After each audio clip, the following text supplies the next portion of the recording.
Have you ever thought, is this just me when struggling to stay organized, start tasks, or manage time? For those of us over 50, these challenges might not be just aging. They could be ADHD hiding in plain sight for decades. I'm Jami Shapiro, host of Grandma Has ADHD, and I'm building a community where your experiences matter. Whether you're diagnosed, questioning, or simply curious, you're not alone. Our Facebook group is filled with vibrant, understanding people over 50 who share their stories, strategies, and yes, even their struggles, with plenty of laughter along the way. Ready to find your people? Join our growing Grandma Has ADHD Facebook community. Please like and subscribe to the podcast wherever you listen and share it with someone who might need to hear they're not alone, because ADHD doesn't have an age limit and neither does understanding yourself better. Together, we're changing the conversation about ADHD after 50. Come be part of the story. Hi, and welcome to today's episode of Grandma Has ADHD. I am really excited to introduce Elaine Taylor-Klaus, who I had the privilege of meeting at the International ADHD conference where I heard her speak, but also was able to participate in a conversation that she led on parenting emerging adults, where I learned so much. So anyway, she is an MCC and a globally recognized thought leader at the intersection of neurodiversity, coaching, and parenting. As co-founder of ImpactParents.com, formerly Impact ADHD, she pioneered neurodiversity-informed coaching, empowering families and training professionals to support complex individuals. A mother to an ADHD-plus-plus family, which I'm looking forward to understanding that. Elaine co-hosts the Parenting with Impact podcast and has authored award-winning blogs, books, and programs, including Parenting ADHD Now, The Essential Guide to Raising Complex Kids, and Sanity School.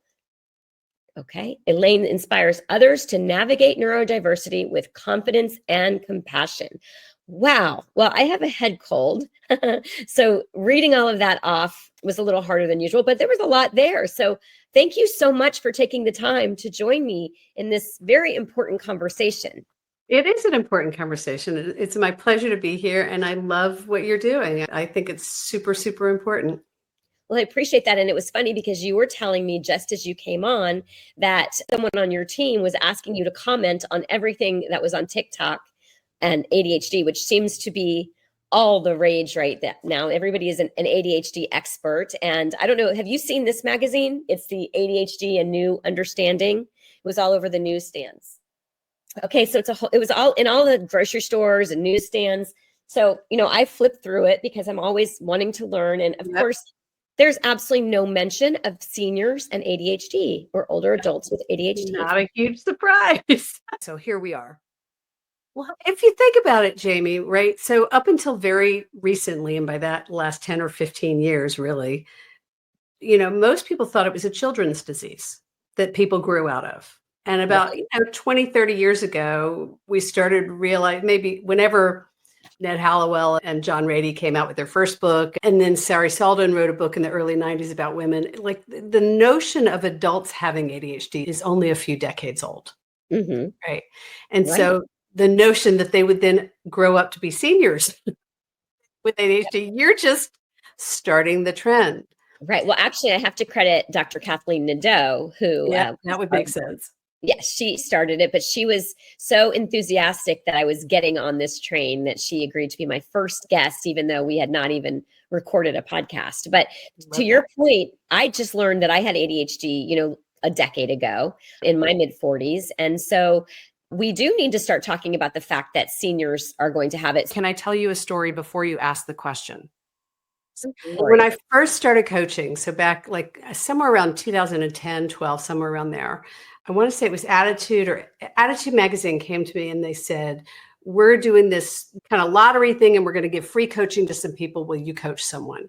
Mm-hmm. And I agreed. And the very first person I coached for them in that arena was a 70-something, 68, 70-year-old woman who had just been diagnosed.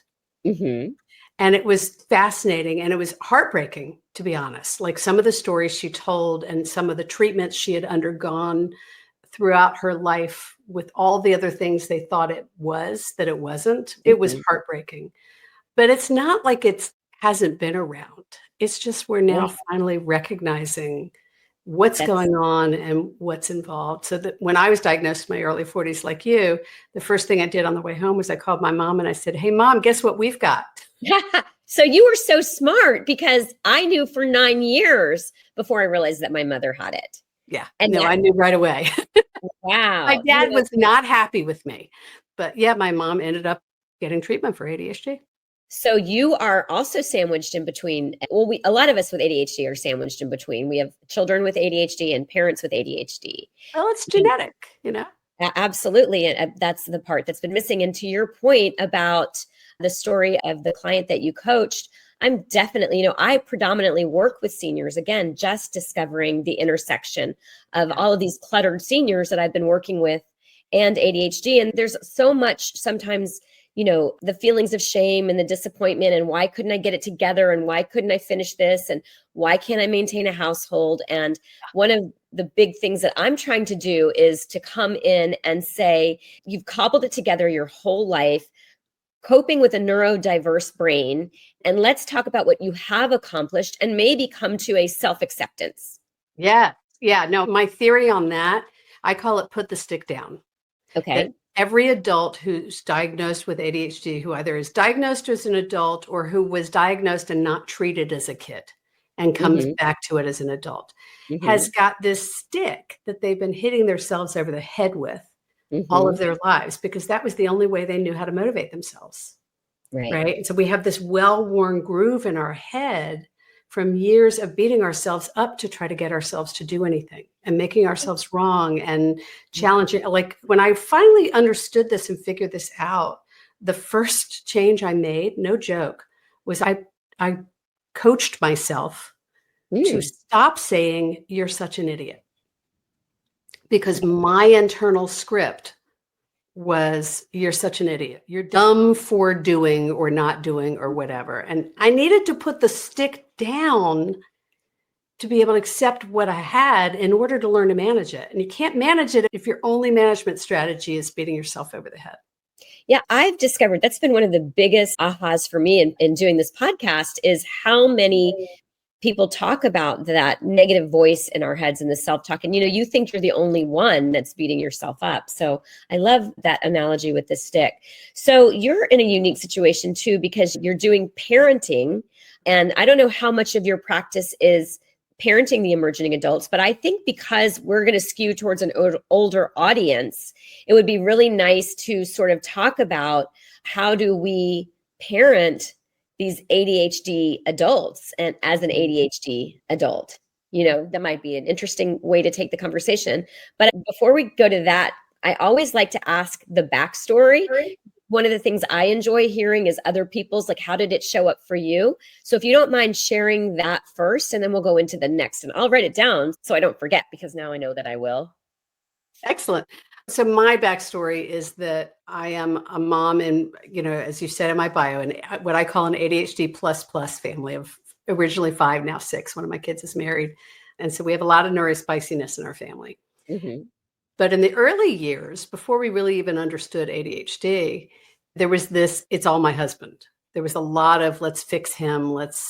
There was a problem there. And David and I do a lot of conversations and public interviews on this. So I'm not talking out of school. Like, we've talked about it a lot very publicly, because while we both had ADHD, neither of us knew it, but I had more executive functioning. There were more ways in which I was kind of effectively getting stuff done. And he had a little bit more emotional reactivity. And so in the early years, there was a lot of focus on him. And as we started having kids, and they're starting having kids with a lot of challenges and issues, and our oldest child was particularly complex and challenging. Now we know there was not just ADHD, but lots of learning disabilities and autism and all kinds of other things. But in those days, you had to choose. It was either ADHD or autism. And so it was very complicated. And I was kind of solo parenting in a marriage. My kids were complicated. I was struggling. I was dropping balls. And at some point when my third kid was clearly going to be diagnosed, hadn't been yet, but it was in the cards at that point. I kind of looked at all my kids and I looked at my husband and I realized there was no way he was responsible for all of this neurology. Mm-hmm. And I was trying to go back to graduate school I was going to get a degree to work with parents. I thought I needed to do it as a therapist. I'd never heard of coaching. And so I went to go get evaluated to see if I could qualify for accommodations. Mm. And so I had a full neuropsych evaluation or psych ed evaluation. And I was diagnosed in my 40s with both learning and attention issues. So it was like, that's where my kids' dyslexia came from. That's where, like, all of this stuff, my whole life, Sure. as I looked back, started making sense. And I think as I see this happens with a lot of people I've worked with, the first couple of months I cried a lot. Mm-hmm. The grief and relief, right? Exactly. Grief and relief, beautifully put. And then I started getting support in managing it, and I discovered coaching. And when I discovered coaching, I realized that was the modality that I needed. It was positive. It was affirming. It was forward thinking. It was not seeing me as a broken human being, which I felt like therapy had all of my life. And therapy has its really valuable role, but it wasn't helping me organize my kitchen, you know? Right. And so I started getting support. And when I discovered coaching, I never looked back. So how long have you been coaching? I started in 2007 or 2008. Okay, great. And then a few years later, my husband got on board, and he's also an executive coach. We're both now master certified coaches. So we've done the whole thing. Wow. And when I asked him, what was different? What changed for you? He looked at me, he said, I just couldn't deny anymore that what you were doing was working. Nice.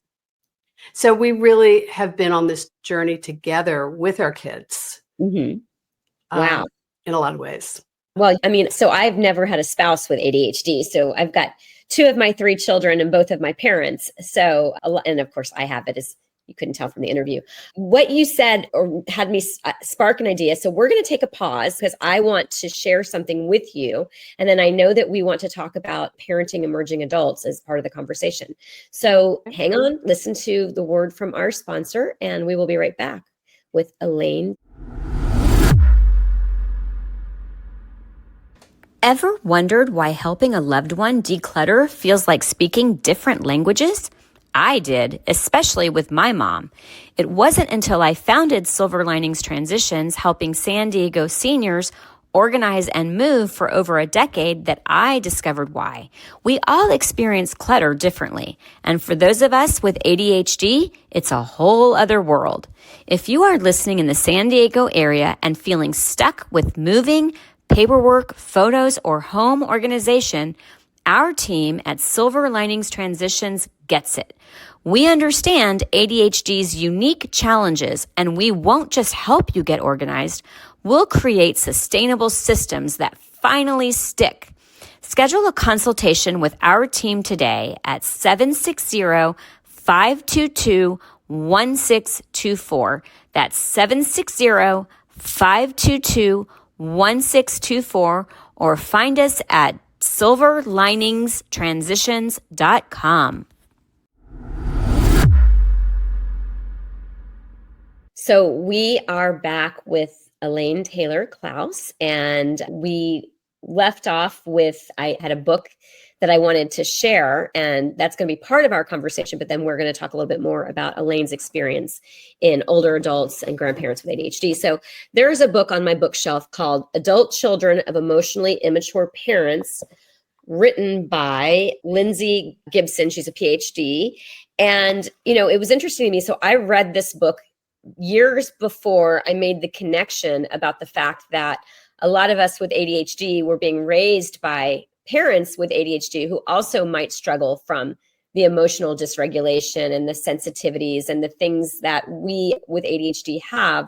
And so it just occurred to me how much that might be playing into our role as a parent, and then our role as what we observe from our children. So that was just a side note that I wanted to bring in. And anyway. But yeah, I think it's a really powerful observation that we only in the last 15 years have learned, really understand that emotional regulation is an executive function.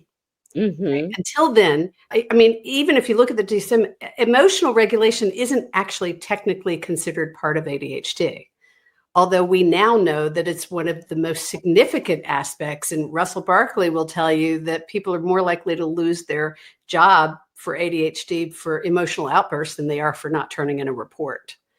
I definitely struggle mostly with the emotional dysregulation. I seem to be able to get things together, but that is an area where I struggle with, and didn't even see that myself until I started ADHD coaching. So, well, and what I would offer, and I've seen this a lot over the years, is that a lot of people who do professional organizing who have ADHD have figured out how to use systems and structures to work for you.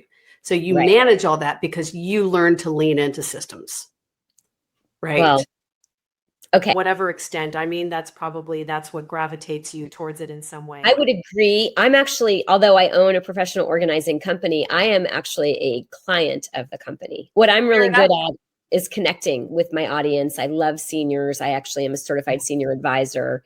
And I think I connect more on the human level. And then I know that I'm not good at the organizing, so I bring people in. But that is, again, a squirrel conversation that I didn't mean to go down. I just can never take credit for anything that isn't truly mine.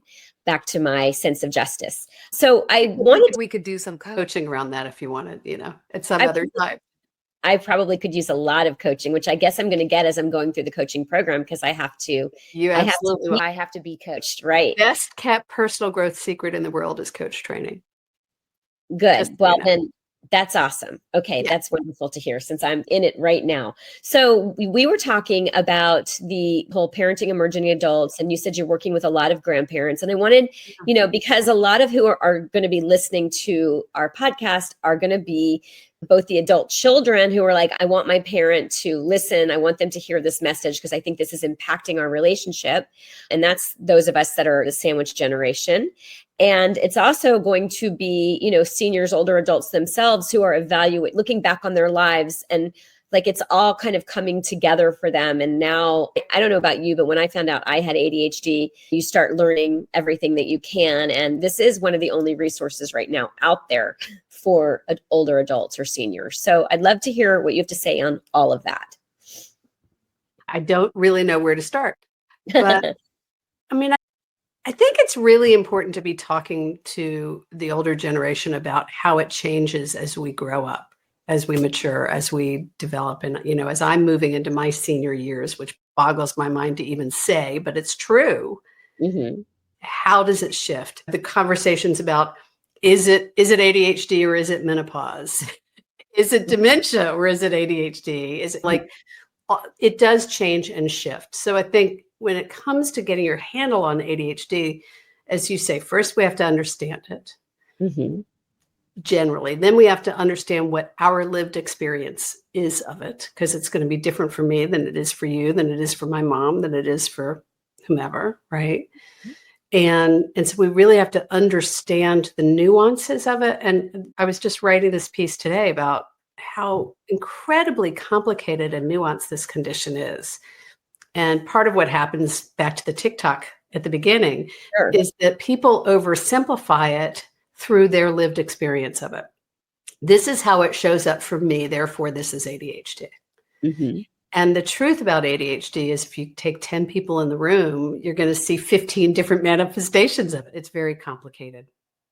It's not a simple condition to diagnose or to manage.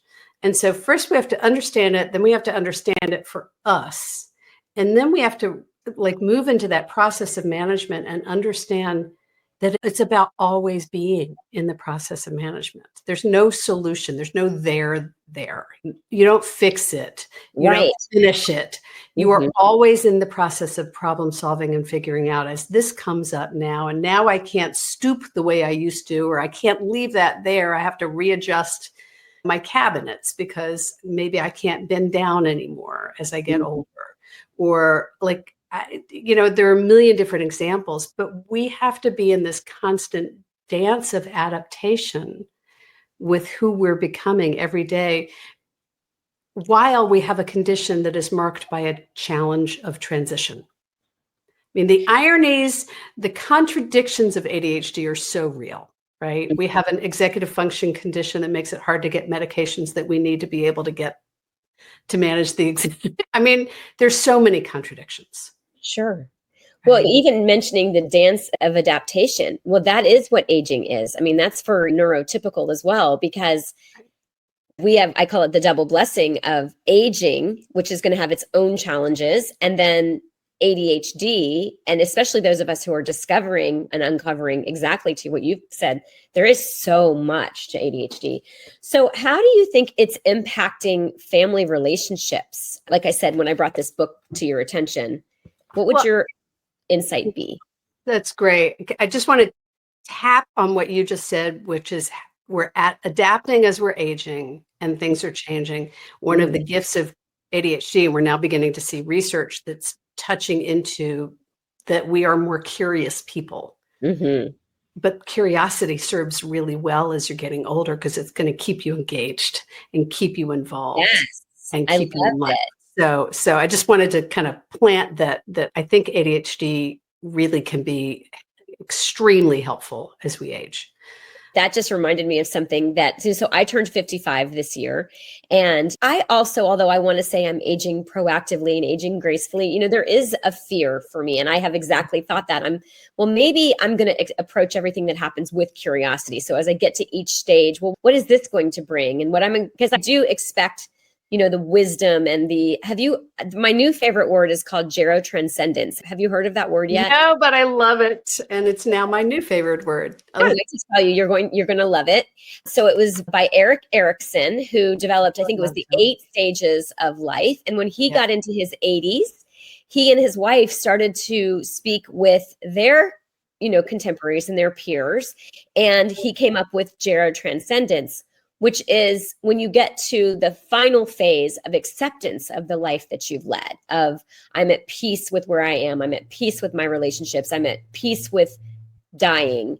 And so that has become that's come since I've started this podcast, of why to me it's even more important that we educate people with ADHD about seniors, especially because that, I think, when they accept who they are and they can put it all together, it's going to contribute to that ultimate acceptance. Unquestionably, I think that's beautiful. And I speak a lot about Erikson's work in terms of his developmental model and how that plays out in work with parents. So I love that reference. Oh, good. Gerotranscendence.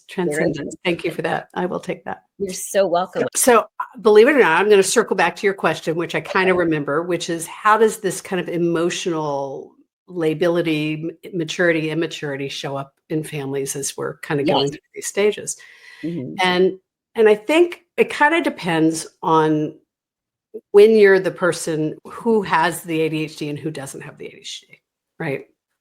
So if you've gone through all the years and you're being diagnosed as a senior and you've never been identified and you've never really had a framework for understanding and self-acceptance, I think a lot of people, unless you're a Richard Branson who's like been so wildly successful, it doesn't really matter. A lot of us, I think, more likely will struggle with what we haven't been able to do, with the missed opportunities of life, the disappointments. And so when you're there, if you have children or grandchildren, there's this opportunity, I believe, to bring transparency to the relationships that are so dear to you, whether they've been strong or not. And if they have been, it's to strengthen them. And if they haven't been, it's a new opportunity to invite connection and relationship in a new way by, whoever the adult is, right? The oldest person is, there's always an opportunity to set the stage. Right? There's always, because every younger generation wants to be in relationship with their older generation if they can. Everybody does, if they feel safe enough to. So the older generation's opportunity is to create a place of safety. And I watched your face as I was saying that. The other way to look at ADHD is who's the adult in the room. And sometimes the quote adult in the room may not be the older person. Well, that was exactly why I made that face, because a lot of us with ADHD parents, we felt like we had to parent our parents. And so, And at some point, Jami, we do. Sure. Like, But I mean, before it was appropriate. yeah. No, I Right. think that happens a lot. Right. Exactly. And I to think your it happens a lot. we're all affected very differently. I see it, anyway. Me too. Well, and so here's what I see. Like, so I do a lot of work with parents, right? Mhm. And parents of younger kids, teen kids, a lot. We do a lot of work now with parents of young adults. And by young adults, we are talking 18 to 40. And there is, when a parent is not self-regulated, Mhm. that can create a little t trauma wake Mhm. in a family. Mhm. And so part of the work sometimes is helping the adult, the parent, whatever role they're playing, begin to see the role that they're playing in the dynamic and the impact that they're having in the dynamic. Because Mhm. we can't change anybody else, but we can, with awareness and consciousness and intention, we can change ourselves, Sure. right? We I can begin to shift that. One of the things that I really liked in our discussion was you talked about the 4 stages or the 4 stages of parenthood. So that was a big aha for me. I would love for you to share that with our listeners. Awesome. So we teach a program called Sanity School, and it's kind of basic training for parents of any age. But the secret is that it's basic training and coaching skills. Okay. And then we map kind of neuro-informed information on top of it. Mhm. And the 4 phases identify kind of who we are as parents in relationship to our kids. So the stage 1 is the director mode. All parents start off as director. We have to take care of them. We have to Right. be in charge of everything. It's Yes. the nature of it. And as they move into toddler years, we actually learn to begin to shift from director to collaborate, to start collaborating more. We want to give them more sense of agency. We ask them if they want the red shirt or the blue shirt. We involve them. Do you want to brush your teeth standing up or sitting down? We're Right. still kind of holding the agenda, but we're trying to enroll them in sharing the agenda with us. That's collaboration. Mhm. And what happens often is when kids go to grade school, they move into this very structured environment, and the school system and we as parents go back to director mode. Mhm. And now we're telling them what to do and telling them why they should do it and what's important to them about it. And so we've kind of given up this great opportunity we had as collaborators to enroll kids in their own agency. Mhm. And we go back to director mode, and then the kids start resisting. So Mhm. the 4 phases: director, collaborator. The next one is support. The real work of parenting happens in collaboration and support. We're sharing the agenda. Now you've taken the agenda. I'm going to move into support role and help you in achieving your goals. Mhm. We're sharing the agenda. Now we move into support, collaboration, support. And most of the active life of parenting happens in those arenas. Right. Phase 4 is what we call champion. That's where we all want to get to when we're older, and we want our kids to come to us for sage advice and counsel because they're living independent lives. And so as our kids get much older, we now begin to move into more collaboration, support champion. Now, Mhm. if our kids haven't become independent, which a lot Mhm. of our kids haven't, because they haven't learned the skills, they weren't ready when they were taught, we didn't know how to help them, the world felt overwhelming, for whatever reasons, they're not yet thriving in the way we would hope them to. Sometimes we may even still have to go back to collaboration and then Mhm. support. And so we're dancing between these roles. The key is to understand what our kid needs from us in that moment, Mhm. and to be able to adapt or adjust our parenting to what they need from us, instead of this notion that this is who I am and how I parent, the static notion that doesn't have the flexibility that kids really need to be Mhm. able to stretch to their level of independence, whatever that is, depending on the issue. So they may be more independent with sports and less independent with academics, and more independent with social and less independent with driving. Whatever it is, we want to be able to meet them where they are, developmentally, wherever they are, so that we can help kind of invite them and stretch them to move to the next level. And that requires a lot of movement from us as parents to dance with what they need, which Sure. means we have to self-manage our tendency, our anxiety, our fear, Yes. our overwhelm. The biggest issue that parents of young adults deal with is their own fear that the kid's not going to make it. Oh, I understand. You and I both share a non-binary child. Is that something that I can mention? Yeah. And that's really scary in this world, to watch my adult child make these decisions and worry what that's going to look like for them in this climate. And it's as a parent, you set them out, and it is really like letting your heart go out there and be so vulnerable. So since And I would, at the end of the day, it's their decision. And in order to support them effectively, I have to keep my emotion out of it, my anxiety, my fear, my out of it, so that I can, and not that I don't have to ignore it. Like, I got to do my work to manage it. I got to get the support I need. I got to be in the group I need. I got to get the help I need. Like, we run like 3 groups for parents of young adults, because you need a place to process it, so that when you're with your kid, you can be present to what they need, because parenting is actually about them, not about us. You're so right. One of the things that I'm very spiritual, and I am of the belief that our children are not ours, they are through us, and we are their guide. So that has helped me a lot. And I, Themselves well enough to want to manage themselves. Right. Because it's not our journey, it's theirs. And our journey, actually, it may not be easy, because sometimes these kids are really complicated. But their journey's tough, and our journey is to actually be present to what their path is and to support them in it, whatever that is. Right. So, like I said, this is a very unique conversation. I haven't had anybody that really, where we could talk about what it was like to parent these adults. And I think it would be really great to stay a little bit, just to give some examples of what that champion looks like for those of us who are over 50, because jokingly say I used grandma because it's catchy, but it really is men, women, non-binary, anybody over the age of 50 is really who we're speaking to. And we tend to be the parents of the older children or adults. Yeah. I'm trying to think of what I think is the most salient. I mean, when I think about the groups that I run and the conversations we have, one of the things we talk about a lot is you got to slow down to speed up. That we get in this race of, we've got to get them out the door and ready for independence by a certain age. And, we know now from research that their brains aren't fully cooked till they're somewhere between 25 and 30. And so we've got to allow our kids to be on their pace, which is big. But the other thing, and I think is one of the most powerful concepts that we talk about a lot in our groups, is the difference between wanting for our kids and wanting from them. And very often what I see is the parents think they're wanting for their kids.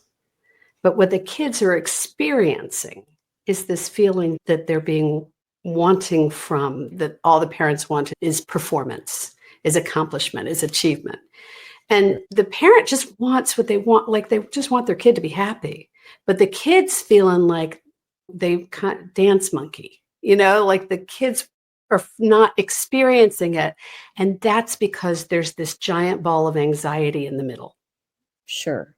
I would also suggest, at least for me, and I've heard this in other people, that I didn't have everything that I wanted in my childhood. I wasn't everybody that I wanted to be, and I wanted better. I think we as parents tend to want better for our children. And so we think if we give them all of these things, or we stay married, or we send them to college, or we take away, then we can give them what we didn't have. So I do think that part of it is the anxiety, but it's also part of it is the unfulfilled expectations of our own lives, which we should not be putting on our children. But that's a whole different sorry. thing. No, you're spot on. I don't disagree with you. And we've got to let them live their lives. I mean, part of our job, our journey, is to support them on their journey. It's not to guide their journey to be what we wished ours had been. Right. Yeah. And that takes coming to terms with. I think that some of us do that better than others. I think some of us learn that when you have really complex kids, you kind of get that earlier. Very often, when your kid has hit the wall at 6 or 8 or 12, you're going to get that message earlier than when your kid doesn't hit the wall till college or beyond. And all of our kids, complex kids, are going to hit the wall at some point when the gap is getting greater between what the expectations are and what they feel like they have the capacity to come forward on. But whether it's, I want for them because I want them to have it better than or I want for them because I want them to be happy, or I want for them because they say they want this. So I'm now attached to them getting this. Right. That too. All of that, I'm using the language very carefully. We think we're wanting for them. But if what they're feeling isn't that, if what they're feeling is expectation and demand and pressure, if the way they're experiencing it doesn't feel helpful, then are we really helping? Right. Are we really? Yeah, just one more pressure, aren't we? Right. And so our job is to get our agenda out of the way so that we can be present to really helping them figure out what theirs is so that we can support them on it. Sure. But Okay. that's a lot of work, right? Yeah. I was going to say, leave us with some advice, because this was a very big conversation. So I want to make sure that We delve a lot in the conceptual because awareness is half the battle. Sure. Right. Yeah. We have to understand what's really going on to be able to change it and to be able to shift our role in it. Mhm. At the core, the most challenging issue that most parents of young adults come in with is fractured relationships. And the reason that we're having a hard time supporting our kids on their path is because our kids don't trust us to be holding their agenda before our own. And so that relationship is so key. And, we always say to parents, if you don't know where to focus, there are two places to start. One is to your own self-care. Mm-hmm. You can't fill from an empty cup. Mm-hmm. And the other is to lean into relationship. And that doesn't mean a backhanded way of trying to get them to do what you want to do. Yeah. But it's about really leaning into reconnecting to the relationship, putting relationship over tasks, and really prioritizing reconnecting with this human being whom you love, even if you don't always like them, right? Whom you really love. And we offer lots of techniques and strategies. I mean, there's all kinds of ways, but at the end of the day, if you don't set the intention and decide to lean into relationship, decide that I'm going to put that first and I'm going to stop pressing and interrogating and start just getting curious and connecting and saying, how was your day and what's going on for you? And tell me about that show you're watching, or show me about that video game, or instead of demonizing it, like whatever the path is with that kid. Like I've got a kid who's home right now between college and whatever's next. And watching him and my husband cook dinner is about one of the most beautiful things in the world. Oh. Like truly. And not only is it hysterical, but it's just this really deep connection because they're just doing something they enjoy together. I know not everybody's kid loves to cook.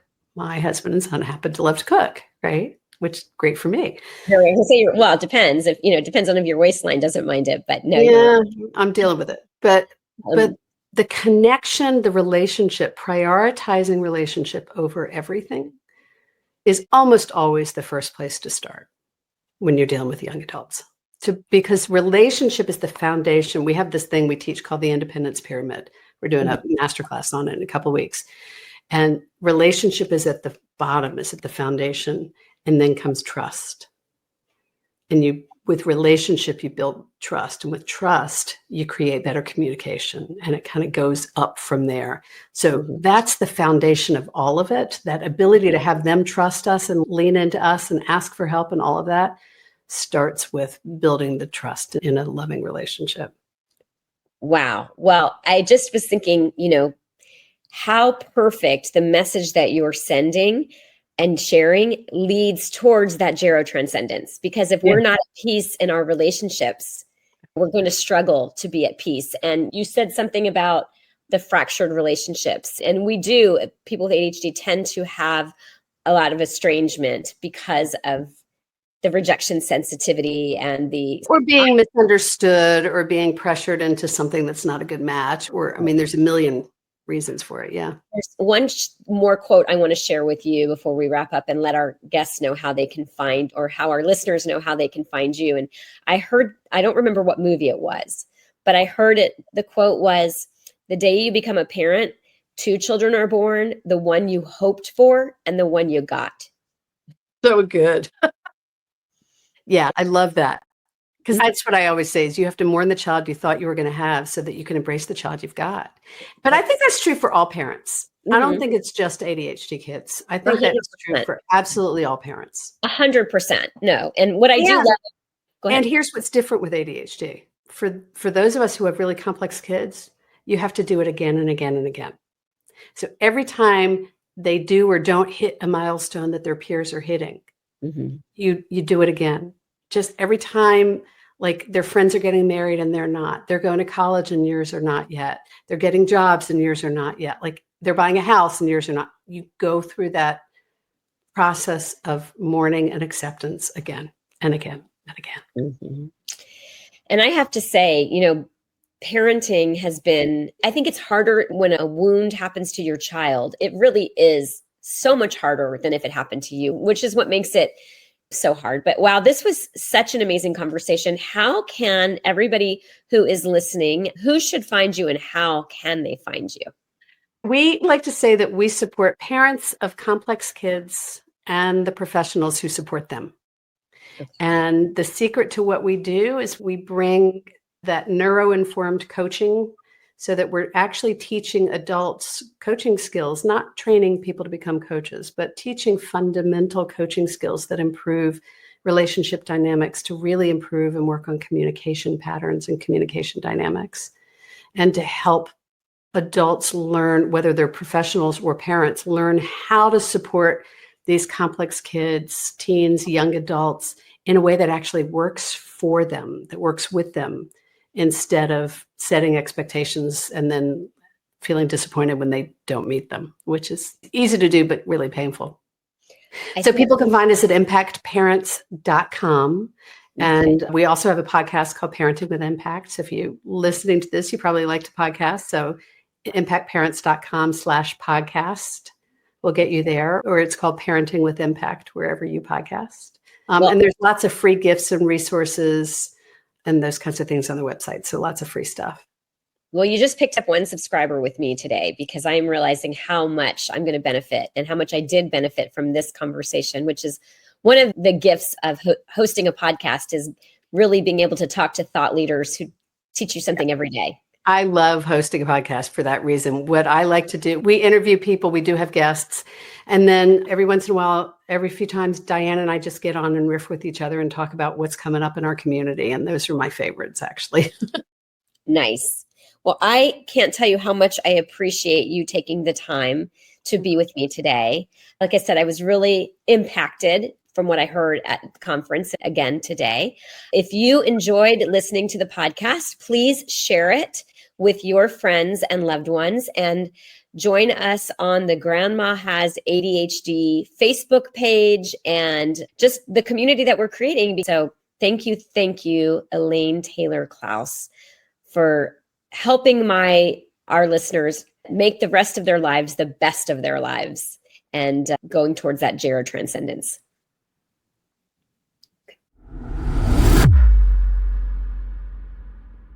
The opinions expressed on Grandma Has ADHD podcast are those of our guests and hosts and are intended for informational and entertainment purposes only.